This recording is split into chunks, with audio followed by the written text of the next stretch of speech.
చాలామంది రోజున శ్రద్ధగా పనిచేసేవాళ్ళు, చదివేవాళ్ళు, ఉద్యోగం చేసేవాళ్ళు కనబట్లే ఈ రోజున.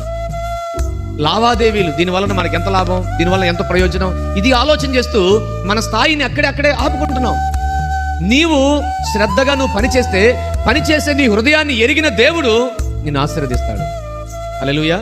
నీ యజమానుడి దగ్గర నీకు గుర్తింపు రాకపోవచ్చు, నీ యజమాని దగ్గర తగినటువంటి ఆ యొక్క మంచి పేరు రాకపోవచ్చు, తగినటువంటి కష్టానికి తగ్గ ఫలము రాకపోయి ఉండొచ్చు. కానీ నువ్వు పడే కష్టాన్ని, నమ్మకంగా నువ్వు చేసేటువంటి పనిని చూసే దేవుడు ఉన్నాడుగా.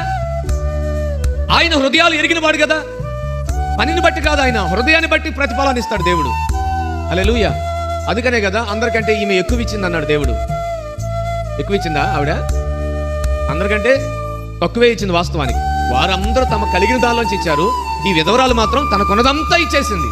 తనకున్నదంతా ఇచ్చినా వాళ్ళు వేసిన దానిలో తక్కువే. కానీ ఇచ్చిన యొక్క ఆ తల్లి హృదయాన్ని చూసి అందరికంటే ఎక్కువ ఇచ్చాడు అంది అన్నాడు. హల్లెలూయా.